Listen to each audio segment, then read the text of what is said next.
The title of my story is The Winds of Ajalorun.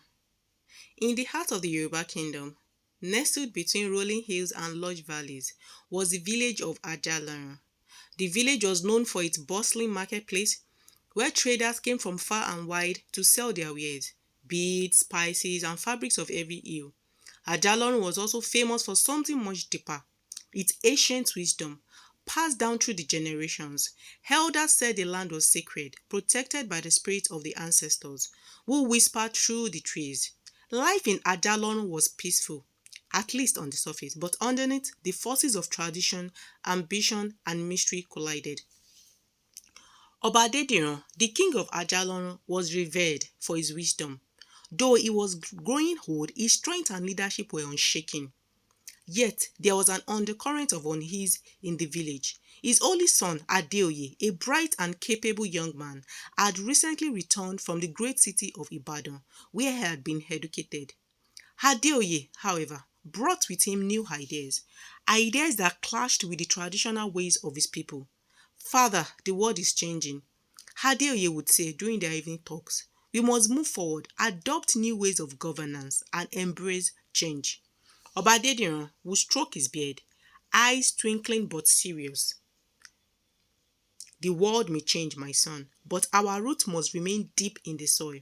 A tree without roots is doomed to fall." But Adeoye was not convinced. He had seen the outside world, where technology and modernity ruled. He believed Ajalorun was too steeped in its old ways and that these traditions would hold the village back. His greatest ally in this debate was his childhood friend, Ifedayo, the son of the town's weirdest merchant. Ifedayo, like Adeoye, had been to the big city and was enamored with progress.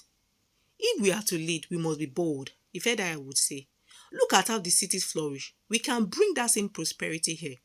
Their conversations did not go unnoticed by the village elders, who worried that these modern ideas threatened the balance of their culture.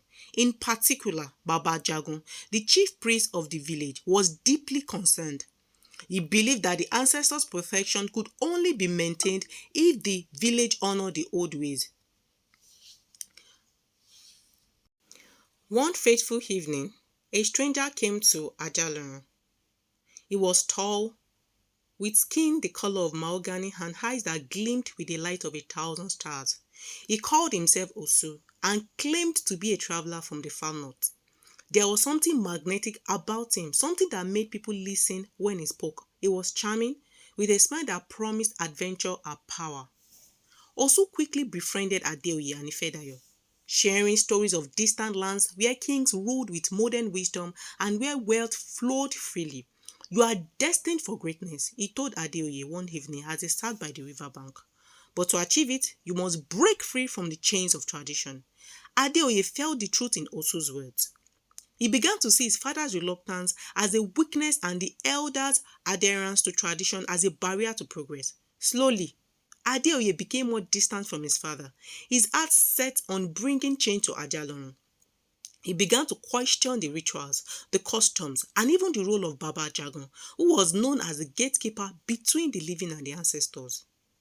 Weeks passed, and the village noticed subtle changes. Adeoye and Ifedayo gathered a small following of young men and women who were eager for change. They talked of democracy, of free market, of breaking the chains of the past. But not everyone was pleased. Many of the elders, especially Baba Ajagun, warned that such actions would anger the gods and ancestors. "The spirit watch over us," Baba Ajagun said one day in the village square. His voice carried an eerie certainty. "To abandon our ways is to invite calamity." Adeoye scoffed. "Are we to live in fear of invisible spirit forever, Baba? The world is moving forward. We must move with it." That night, the winds of Ajalorun changed. The air became heavy and the trees whispered louder than before. It was as though the village itself was holding its breath. And then tragedy struck. Oba Adediran fell gravely ill. His once vigorous body weakened and no healer could explain the cause. Adeoye was devastated. Adeoye was devastated, but the elders whispered that this was the result of his rebellion against tradition. Baba Ajagun warned him once more. Your father is the root of this village. As he fades, so does Ajalorun. You must seek the ancestors' forgiveness or all will be lost. But Adeoye, encouraged by Osu and Ifedayo, refused to believe in such superstitions. Instead, he took leadership of the village in his father's absence, declaring reforms and modernizing the village structure.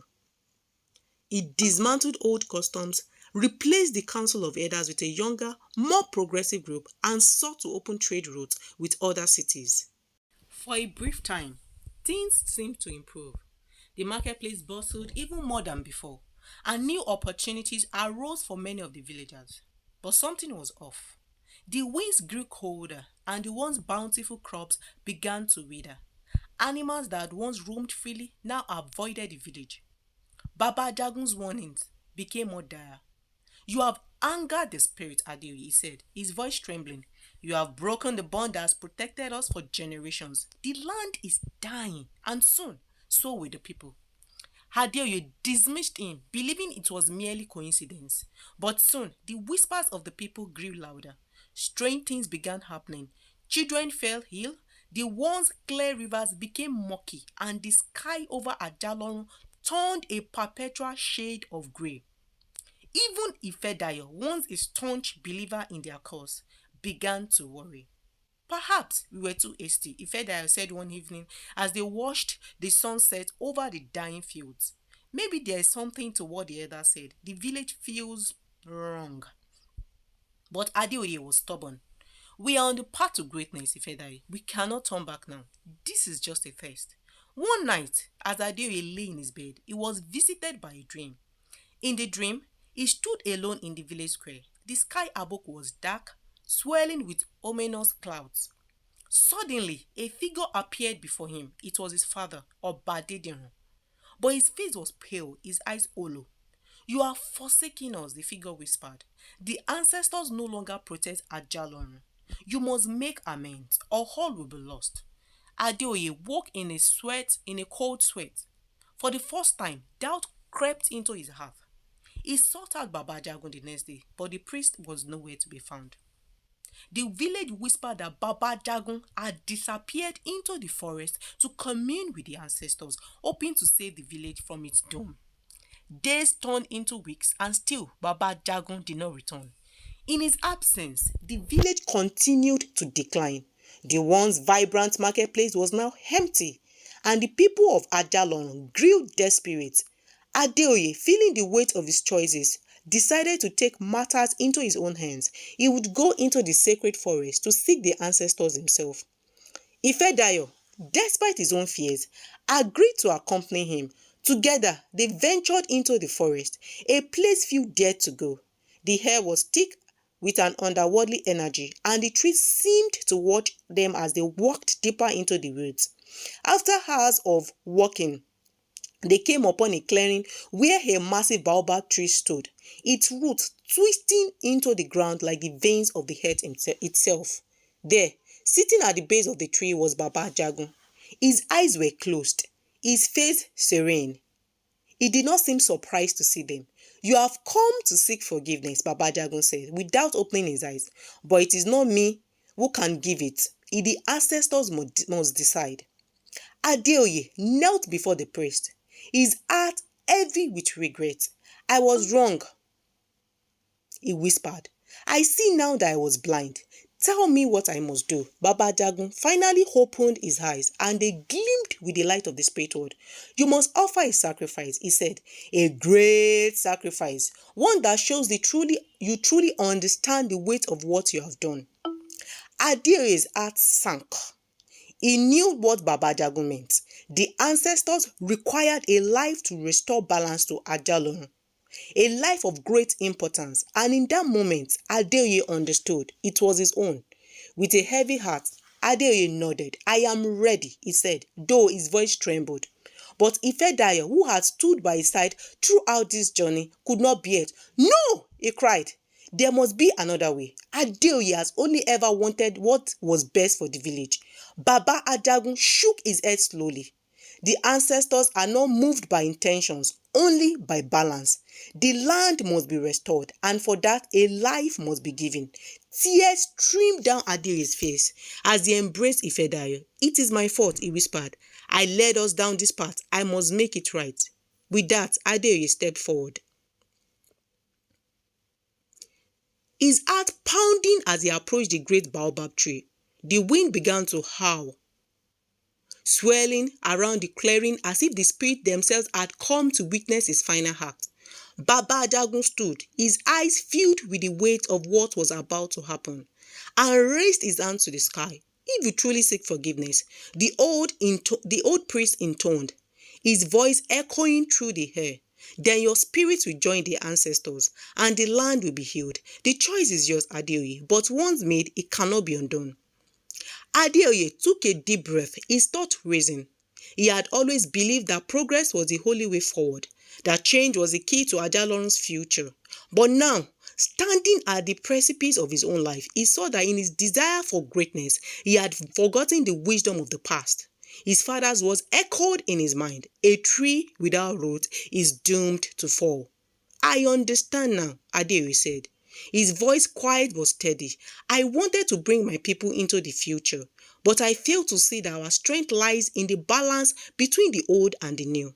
The ancestors have always protected us, and I must honor them." Ifedayo, his face wet with tears, reached out to his friend. "There must be another way, Adeda. You don't have to do this." Adeoye shook his head, his gaze resolute. "No, Ifedayo, this is the only way. I led us here, and I must be the one to set things straight." With a final glance at his friend, Adeoye knelt before the baobab tree. Baba Ajagun stepped forward, placing his hand on Adeoye's head, and began to chant in a language older than the village itself. The wind swelled faster, lifting the leaves from the forest floor and sending them spiraling into the air. The spirits of the ancestors had gathered, their presence palpable in the stillness that followed. For a moment, time seemed to stop.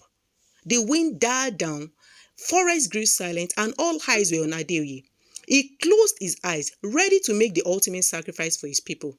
But just as Baba Ajagun raised his staff to complete the ritual, a voice echoed through the clearing. "Wait!" It was Osu, the mysterious traveler who had sown the seeds of doubt in Adeoye's mind. He emerged from the shadows, his eyes gleaming with an intensity that made the air crackle with energy. "There is no need for this," Osu said, stepping closer to the baobab tree.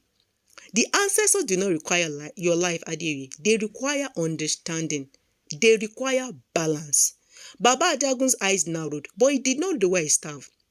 "You speak of balance, stranger, but you were the one who led this boy down the path of destruction.